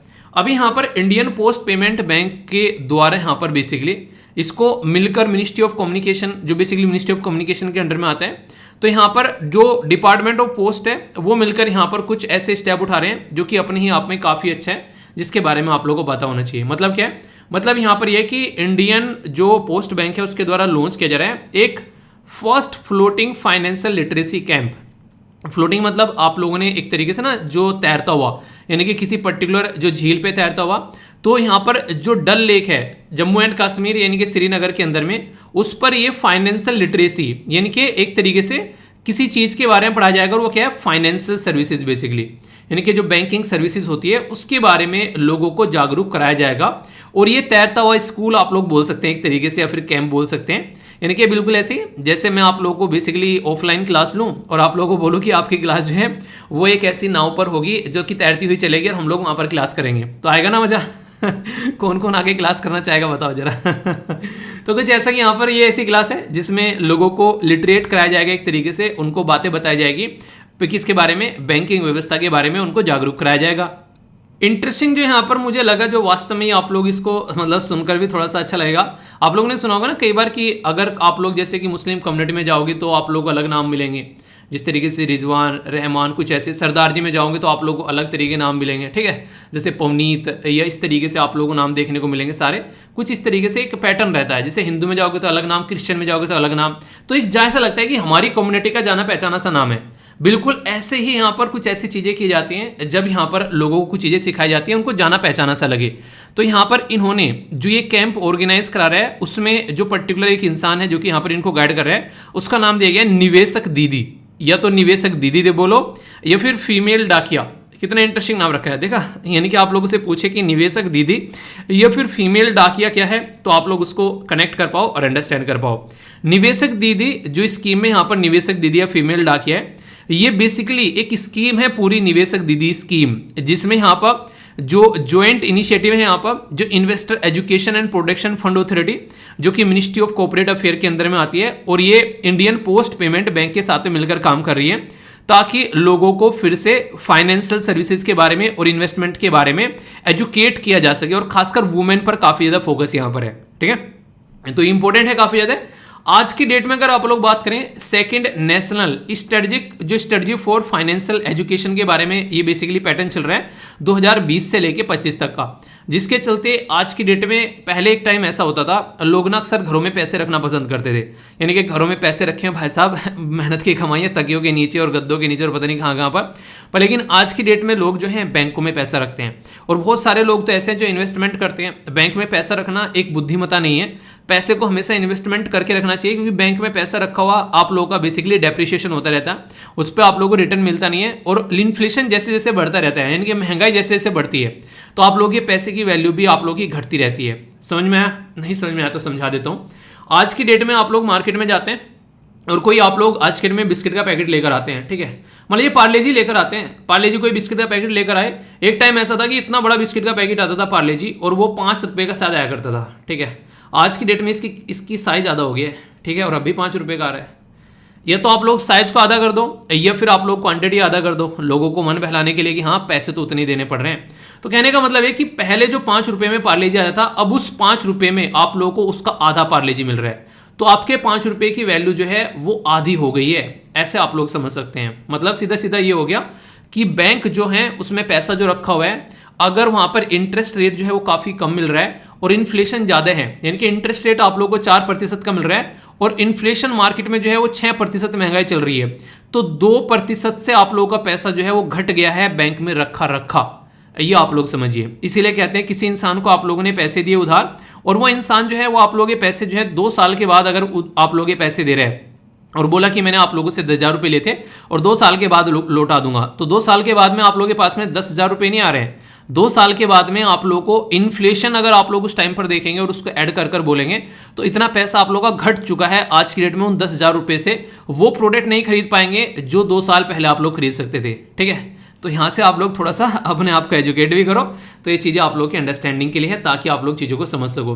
यानी कि किसी को पैसा दिया है और वो उतना ही पैसा लौटा रहा है, 2 साल बाद तो उतना ही पैसा नहीं लौटा रहा है, वो क्वांटिटी में तो उतना ही लिखा हुआ है कि 2,000 लौटा रहा है, पर इन रियलिटी उसकी वैल्यू कम हो चुकी है, वो कम पैसे आप लोगों को लौटा रहा है। इस तरीके से आप लोग समझ सकते हैं। इसका मतलब ये नहीं है कि जरूरतमंदों को पैसा उधार देना बंद कर दो, ठीक है, ये आप लोग की अंडरस्टैंडिंग के लिए है, ठीक है। तो आप लोग समझना चाहिए इसको। ये तो बेसिकली सारी बातें वैसे होगी जो आप लोगों को फाइनेंशियल एजुकेशन के बारे में कुछ बातें बताएगी। अब इंडियन पोस्ट पेमेंट बैंक के बारे में अगर क्वेश्चन आप लोगों से पूछ ले, तो याद रखिएगा department of post ministry of communication के अंदर आप लोगों को देखने को मिलेगा। और ये जो लॉन्च किया गया था पायलट प्रोजेक्ट के तौर पर 30 जनवरी 2017 में, ये रांची झारखंड और रायपुर छत्तीसगढ़ से यहाँ पर प्रोजेक्ट लॉन्च किया गया था। और 1 सितंबर 2018 से प्राइम मिनिस्टर मोदी जी के द्वारा फॉर्मली इसको देश के अंदर लॉन्च कर दिया गया था, जिसका हेडक्वार्टर आप लोगों को न्यू दिल्ली देखने को मिलेगा। और बड़ी इंटरेस्टिंग सी इसकी बेसिकली पंच लाइन रखी गई, यहाँ पर बोला कि आपका बैंक आपके द्वार। क्यों? क्योंकि हमारे देश में दुनिया में सबसे ज्यादा पोस्ट ऑफिस आप लोगों को देखने को मिलेंगे। हर एक गांव में कोई ना कोई पोस्ट ऑफिस आप लोगों को देखने को मिल जाएगा। इसलिए टैग लाइन भी इतनी ही प्यारी सी रख दी कि हाँ भाई साहब बैंक जो है वो आप लोगों के द्वार आ गया, ठीक है। तो ये पूरा फंडा है जिसको आप लोग अंडरस्टैंड कर सकते हैं, तो कोई भी कंफ्यूजन इसको लेकर आप लोगों के माइंड में नहीं होना चाहिए। ओके, ये जो नेक्स्ट आर्टिकल है ये एक गाने से आप लोगों का कनेक्शन में करूंगा इस आर्टिकल का, जिसको आप लोग याद भी रख पाओगे, ठीक है। आप लोगों ने सुना होगा, बड़ा ही मोटिवेशनल सॉन्ग है वो। आरंभ है प्रचंड बोलो मस्तकों के झुंड, आज जंग की घड़ी की तुम गुहार दो, आन बान शान या की जान का हो दान, आज एक धनुष के बाण पे उतार दो, आरंभ है प्रचंड। कैसा लगा? गायक बन सकता हूँ ना मैं? अभी टीचर ही रहते हैं, ठीक है। गायक बने, पता चला टीचिंग छूट गई। तो यहाँ पर प्रारंभ की बात की जा रही है, ठीक है। तो बेसिकली आरंभ, प्रारंभ मतलब याद रखने के लिए आप लोग कनेक्ट कर लेना उसको, ठीक है। वहाँ आरंभ बोला है, यहाँ प्रारंभ, तो इस तरीके से कनेक्ट कर सकते हैं। तो प्रारंभ का मतलब होता है बिगिनिंग, स्टार्टिंग, यानी किसी चीज़ की स्टार्टिंग। और यहाँ पर क्या है, एक मिशन की स्टार्टिंग के बारे में बात की जा रही है। और वो मिशन कौन सा है? और वो मिशन है हैदराबाद में बेस्ड एक पर्टिकुलर ऑर्गेनाइजेशन जिसका नाम है स्काई रूट एरोस्पेस। उसके द्वारा यहाँ पर अभी सेट किया जा रहा है, अपना मिशन लॉन्च किया जाएगा श्रीहरिकोटा से, जो कि प्रारंभ यहाँ पर नाम दिया गया है, ठीक है। वैसे अगर बात की जाए यहाँ पर जो रॉकेट का नाम है जिसके थ्रू यहाँ पर ये लॉन्च किया जाना है, उसका नाम है विक्रम एस, जो कि विक्रम साराभाई जी के नाम पर है, या फिर बोलने के लिए बोल भी सकते हैं कि स्काई रूट के नाम पर ही हम लोगों ने एस रख दिया, ठीक है। तो एस जो है यहाँ पर ये सिंगल स्टेज, ये सब ऑर्बिटल लॉन्च व्हीकल आप लोगों को देखने को मिलेगा। और सबसे बड़ी बात यहाँ पर यह है कि एक प्राइवेट लॉन्च ये आप लोगों के सामने निकल कर आने वाला है। अब तक ये सारा जो कैपेसिटी थी हमारे देश में ये इसरो के हाथ में हुआ करती थी, पर लेकिन अब यहाँ पर प्राइवेट वाले भी आकर इसमें पार्टिसिपेट कर रहे हैं। और ये एक अच्छा एक स्टार्ट आप लोग बोल सकते हो, जिससे कि यहाँ पर स्पेस में पहुँच जाएगा हमारी प्राइवेट एंटिटी के द्वारा भी। और आने वाले टाइम पर कहीं ना कहीं आप लोग बोल सकते हैं, जब ये पार्टिसिपेशन अच्छे लेवल पे बढ़ेगा, तो सोचो स्पेस एक्स के बारे में आप लोगों को पता है। स्पेस एक्स जो इलोन मस्क की कंपनी है, वो आज के डेट में नासा से भी आप लोगों को आगे निकलती हुई नजर आएगी। तो सेम पैटर्न में सोचो कि हमारे देश में प्राइवेट कंपनी आ गई है और वो इस लेवल पर अपना बिजनेस बढ़ा रही है, इस लेवल पर अपनी लॉन्च कर रही है कि इसरो के कंधों का बोझ भी उन्होंने कम कर दिया। ऐसे नहीं जैसे हम लोग अपने देश में ट्रिब्यूनल्स लेकर आ गए, जैसे नेशनल ग्रीन ट्रिब्यूनल हो गया, ठीक है। ऐसे बहुत सारे ट्रिब्यूनल हैं। तो ये क्या कर रहे हैं, ये सुप्रीम कोर्ट हो गया, हाई कोर्ट हो गया, या फिर हमारे कोर्ट हो गए, हमारे कोर्ट के ऊपर बेसिकली केसेस का बर्डन कम कर रहे हैं। क्योंकि यहाँ पर जब केस सुने जाते हैं तो वो मौज मस्ती में सुने जाते हैं। मौज मस्ती मतलब जो पैटर्न केस का फॉलो किया जाता है कोर्ट के अंदर में, वो नहीं होता है। यहाँ पर नेचुरल जस्टिस का कॉन्सेप्ट फॉलो करते हैं, तो झट मंगनी पट बिया होता है, तो इस तरीके से बोल सकते हैं। तो यहाँ पर कहीं ना कहीं बर्डन कम हो गया। तो सेम बर्डन जो है वो इसरो के ऊपर आप लोगों को कम होता हुआ नजर आएगा अगर प्राइवेट का पार्टिसिपेशन बढ़ जाएगा। तो इसीलिए ये प्रोजेक्ट जो है वो न्यूज़ में है। तो कोई कंफ्यूजन इसको लेकर आप लोगों को नहीं होना चाहिए। अगर कंफ्यूजन होगा तो उसको दूर कर ही आगे बढ़ना है। ओके, इंटरेस्टिंग, इंपॉर्टेंट और आप लोगों को मोटिवेट करने वाली न्यूज़ है, जो कि नॉर्मली देखने को नहीं मिलता था, अब ये भी आप लोगों को देखने को मिल रहा है। QS एक ऐसी रैंकिंग है जिसमें यूनिवर्सिटी को रैंक किया जाता है कि ये यूनिवर्सिटी कितनी अच्छी है। यानी कि अगर आप लोगों को एडमिशन लेना है, आप लोगों ने जस्ट अभी अपनी 12th की है और आप लोग फ्यूचर में अपनी ग्रेजुएशन कंप्लीट करना चाहते हैं, तो आप लोगों के सामने बहुत सारे ऑप्शन आते हैं। या फिर आप लोग PG यानी कि पोस्ट ग्रेजुएशन करना चाहते हैं, तो 19 इंडियन यूनिवर्सिटी हैं टॉप 200 में जो यहाँ पर बात की जा रही है। और सबसे टॉप पर जो बेस्ट पोजीशन आप लोगों को देखने को मिलेगी वो है IIT Bombay, Indian institute of technology Bombay, जो कि 40वें नंबर पर है। यानी कि 200 में 19 हमारे हैं, तो ये एक अच्छी बात आप लोग बोल सकते हैं, ठीक है। प्राइवेट चैनल के बारे में बात की जा रही है, तो ये काफ़ी एक इंपॉर्टेंट है। प्राइवेट चैनल को 30 मिनट स्लॉट रहेगा जिसमें नेशनल पब्लिक इंटरेस्ट के प्रोग्राम डेली चलाए जाएंगे। यानी कि आप लोग देखने को मिलते हैं जैसे कि राज्यसभा टीवी हो गया, फिर PIB का कोई चैनल है, या ऑल इंडिया रेडियो का कोई चैनल है, या फिर कोई भी ऐसा चैनल जो कि हमारे देश में गवर्नमेंट के द्वारा ओन किया जाता है। वहाँ पर जनता के फायदे के लिए कुछ ना कुछ चलता ही रहता है। कभी आप लोगों को कल्चर का प्रोग्राम देखने को मिलेगा, कभी आप लोगों को देश की हिस्ट्री को पढ़ाना स्टार्ट कर देंगे। बहुत सारी ऐसी चीज़ें हैं जो आप लोगों के साथ में कनेक्ट करते हुए आप लोगों को पढ़ाते रहते हैं। पर ढंग से जब बात करेंगे यहाँ पर प्राइवेट चैनल के बारे में, तो पूरा TRP के ऊपर खेलते हैं। खाली टाइम में एडवर्टीजमेंट दिखाएंगे, वरना स्लॉट पे स्लॉट भरे रहेंगे। एक सीरियल खत्म हुआ दूसरा सीरियल चल गया, सीरियल खत्म हुआ तो मूवी चल गई, मूवी खत्म हुई तो फिर सीरियल चल गया।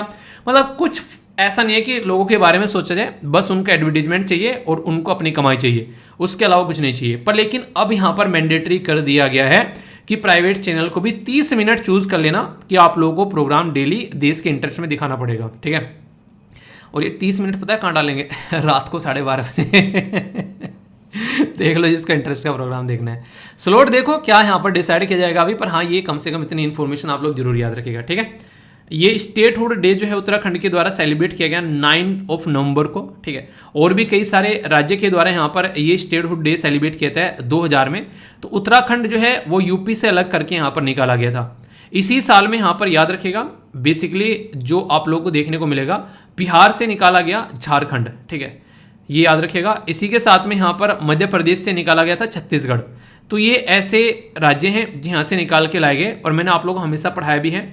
अगर आप लोग उत्तर प्रदेश में आप लोग यूपी पीसीएस की तैयारी कर रहे हैं तो आप लोग उत्तराखंड पीसीएस भी उसके साथ में आप लोग दे सकते हैं, क्योंकि ज़्यादा पुराना नहीं है, दोनों की हिस्ट्री एक जैसे आप लोगों को देखने को मिलेगी।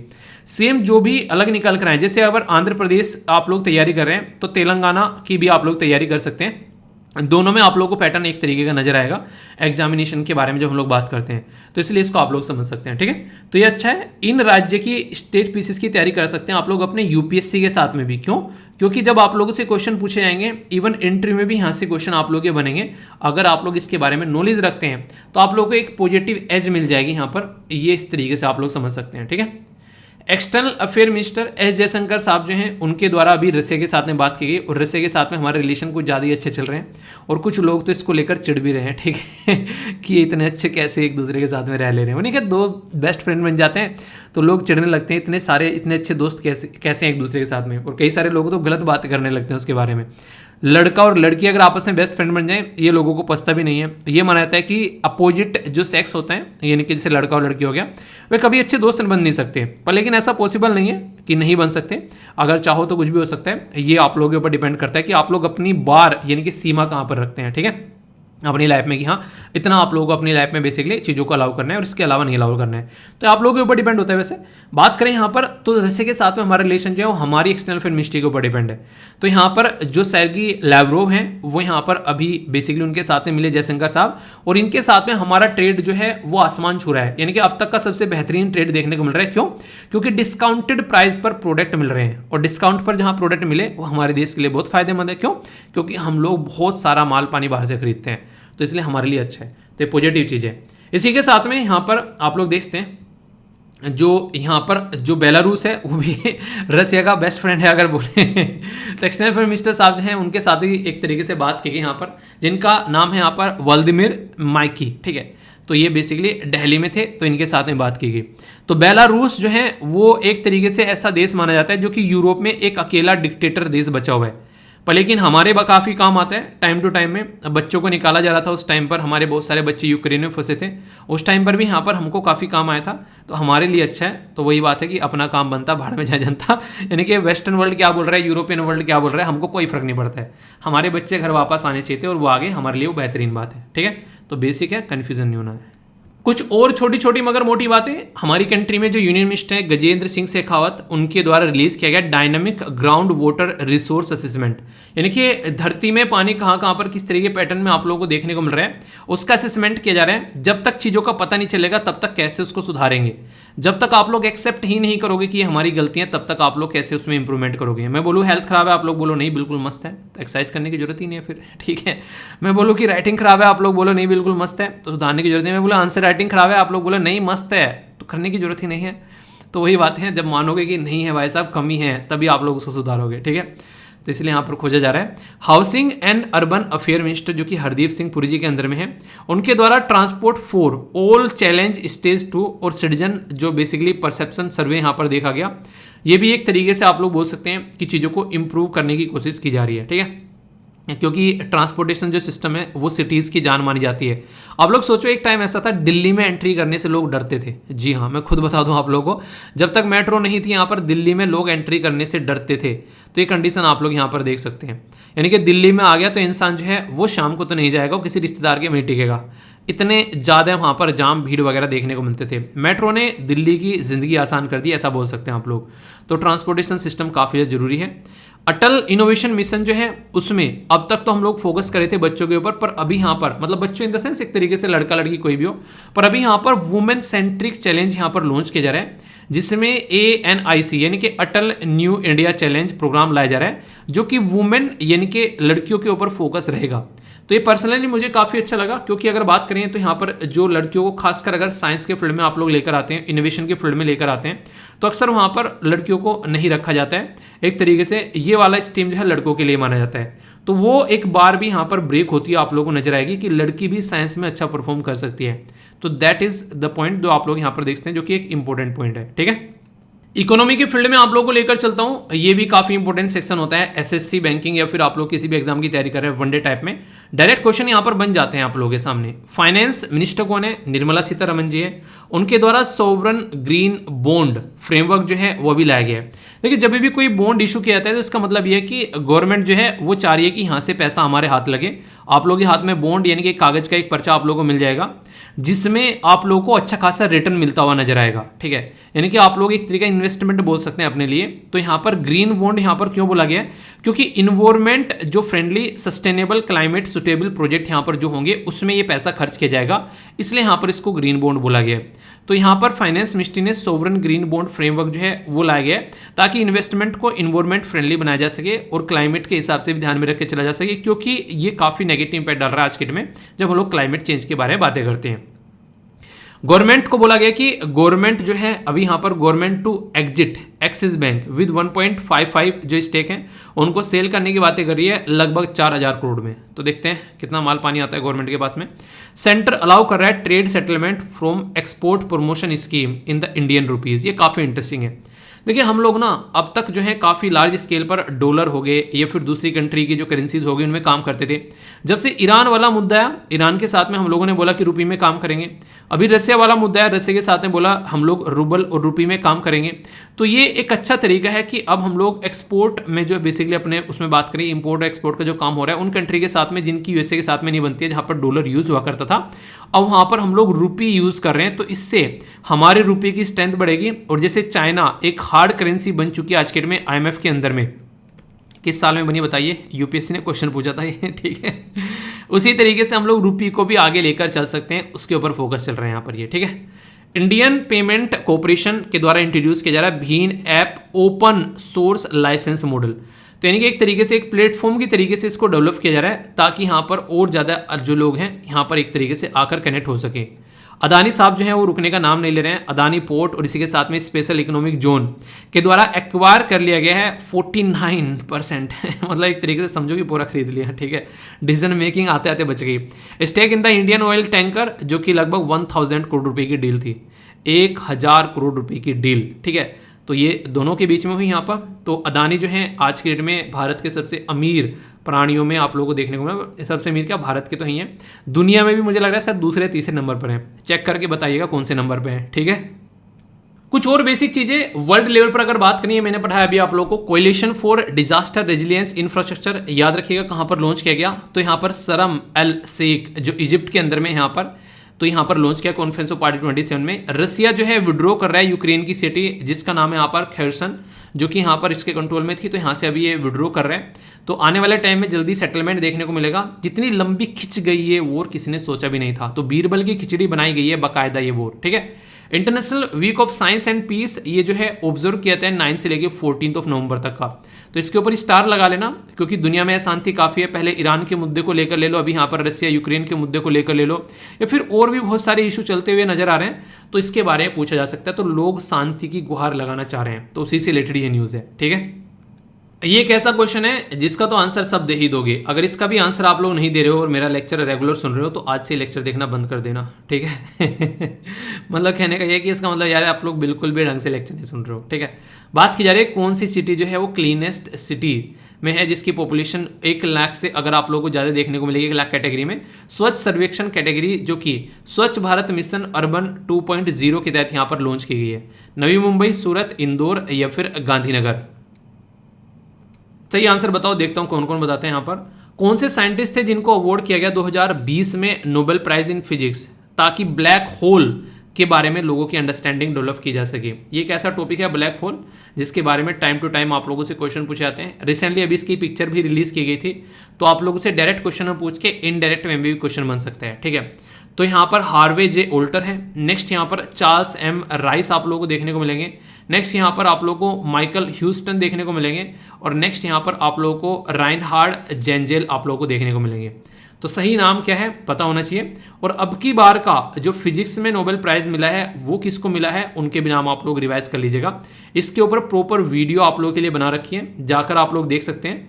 ताकि आप लोगों के माइंड में कोई भी कंफ्यूजन इसको लेकर न रहे। ठीक है, इंटरेस्टिंग क्वेश्चन है आप लोगों के सामने। बात की जा रही है यहाँ पर वुमेन बॉक्सिंग चैंपियनशिप के बारे में, जो कि 2023 में होने वाली है। तो कौन सा दोस्त नहीं, मतलब कौन सा कंट्री जो है इसको होस्ट करने वाला है, दोस्त कौन सा कंट्री इसको दोस्त करने वाला है, ये बताओ। ठीक है, तो कौन सा दोस्त होगा यहाँ पर, अब भूलना मत, अब क्वेश्चन आएगा तो। ठीक है, कजाकिस्तान, तुर्की, या फिर तुर्की का नाम अब तुर्की हो गया। ठीक है, इसका नाम तुर्की ना लिखा मिले, तुर्की मिले तो ये मत सोचना कि कोई और आ गया, इंडिया या फिर उज्बेकिस्तान। क्वेश्चन का आंसर दो, देखता हूं कौन इस क्वेश्चन का आंसर सही देता है। ये भी इंटरेस्टिंग क्वेश्चन है। यहाँ पर बोला गया कि ये तो यूपीएससी के द्वारा पूछा गया क्वेश्चन है। ठीक है, यूपीएससी ऐसे क्वेश्चन आप लोगों से पूछता है कि अगर आप लोगों का मन कर रहा है कि आप लोगों को घड़ियाल देखना है, तो आप लोग जो है घर से निकल पड़ते हैं अपनी गाड़ी या मोटरसाइकिल या स्कूटी जो भी उठाकर आप लोग पहुंचते हैं। बताओ कहाँ पहुंचेंगे जहाँ पर आप लोग को घड़ियाल देखने को मिलेंगे नेचुरली, वो भी बिल्कुल टेंशन लिए बगैर। कहाँ पर मिलेंगे, भितरकनिका मैंग्रोव्स, या फिर चंबल रिवर, या फिर पुलिकट लेक, या फिर दीपोर भील। तो सही आंसर क्या है यहाँ पर आप लोगों को बताना है। और बहुत सारे बच्चे तो ऑलरेडी आंसर दे भी चुके होंगे क्योंकि ये पहले पढ़ा चुका हूँ मैं। ठीक है तो सही आंसर बताइए ABCFD। CSET का क्वेश्चन है आप लोगों के सामने, पढ़ो इसको बड़े ही प्यार से और इसके साथ में आप लोगों को फिर आंसर देना है। ये है आप लोगों के सामने बेसिकली आंसर। तब तक मैं आप लोगों का मैथ बेस्ड क्वेश्चन कंप्लीट कराता हूँ, उसके बाद में फिर हम लोग यहाँ पर वोकैब्स देखेंगे। रिवर है आप लोगों के सामने, ये है राइन रिवर। ये जो रिवर है ये एक यूरोप के अंदर बहने वाली नदी है। अब आप लोग बोल रहे हो कि सर ये तो बता दो कौन सी कंट्री के अंदर बहती है। यार अगर किसी एक कंट्री के अंदर बहती तो मैं स्टार्टिंग में बता देता। ठीक है, ये कई सारी कंट्रीज के अंदर बहती है, कई सारे देशों के अंदर से होकर गुजरती है। ठीक है, यहाँ से देखो नीदरलैंड हो गया, यहाँ पर आए तो जर्मनी, जो कि नीदरलैंड को होलैंड भी बोला जाता है, याद रखना पहले। ठीक है, यहाँ पर नीचे आओगे तो आप लोग यहाँ पर स्विट्जरलैंड भी देखने को मिलेगा, थोड़ा सा पोर्शन ऑस्ट्रिया में भी है। यहाँ पर लग्जमबर्ग, फ्रांस वाला जो लग्जमबर्ग नहीं, यहाँ पर फ्रांस वाले रीजन से होकर गुजर रही है थोड़ा सा। ठीक है, तो ये लगभग 1233 किलोमीटर लंबी नदी है, ये जो नदी है यहाँ पर। ठीक है, तो काफ़ी एक इम्पोर्टेंट रिवर है यहाँ पर, one of the major river है यूरोप के अंदर में, जिसके बारे में आप लोगों से क्वेश्चन भी पूछा जा सकता है। ठीक है, तो अच्छे से याद रखिएगा यहाँ पर। ये काफ़ी एक तरीके से जब भी कोई नदी होती है ना किसी भी देश के अंदर, जो बहुत पुरानी एक रिवर है, जैसे अपने देश के अंदर में आप लोग बात करें गंगा रिवर के बारे में। ठीक है, तो इस तरीके से तो ये इसके पास में आप लोगों को बेसिकली कोई ना कोई उसकी पुरानी हिस्ट्री जरूर कनेक्ट नजर आएगी। इंडस रिवर के आसपास में आप लोग देखते हैं इंडस वैली सिविलाइजेशन।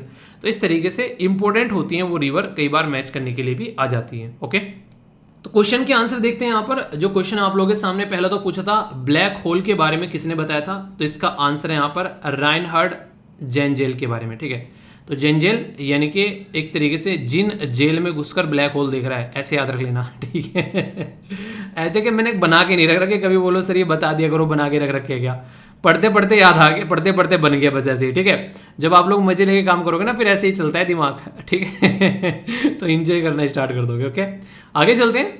यहाँ पर सिटी के बारे में तो कोई बोलने वाली बात ही नहीं है, इंदौर है यहाँ पर। तो इंदौर वासियों को मैं पहले भी कई बार बधाइयाँ दे चुका हूँ, तो आप लोगों के सामने यहाँ पर इंदौर है। नेक्स्ट यहाँ पर जो ये आप लोगों के सामने है कि कौन सी country world boxing championship host करी है 2023 के लिए, तो याद रखिएगा ये है हमारा प्यारा भारत महान। ठीक है, यानी कि इंडिया। तो ये याद रखिएगा, वुमेन बॉक्सिंग, हमारी यहाँ की जो वुमेन है वो बॉक्सिंग करती हुई नजर आएंगी शानदार तरीके से, और मेडल भी जीतेंगे, यानी कि सबको पीट पाट के ठोक ठाक के हम लोग सही करेंगे। अगर आप लोगों को घड़ियाल देखना है, एक तो होता है मगरमच्छ जिसका बड़ा सा मुंह होता है। ठीक है, घड़ियाल होता है जिसकी मुंह की जगह चोंच होती है, ऐसी प्यार एक लंबी सी चोंच नहीं होती है मुंह के आगे अगर देखोगे, और जो मगरमच्छ होता है उसका बिल्कुल बड़ा सा मुंह होता है ऐसे। तो ये आप लोगों को चंबल रिवर पर आप लोगों को देखने को मिलेगा। चंबल रिवर के बारे में आप लोग जाकर पढ़ सकते हैं कि चंबल रिवर के बारे में थोड़ा बहुत आइडिया आप लोगों को होना चाहिए। तो होमवर्क है थोड़ा सा जाकर इसके बारे में देखना कि चंबल रिवर जो है कहाँ कहाँ पर आप लोगों को देखने को मिलती है।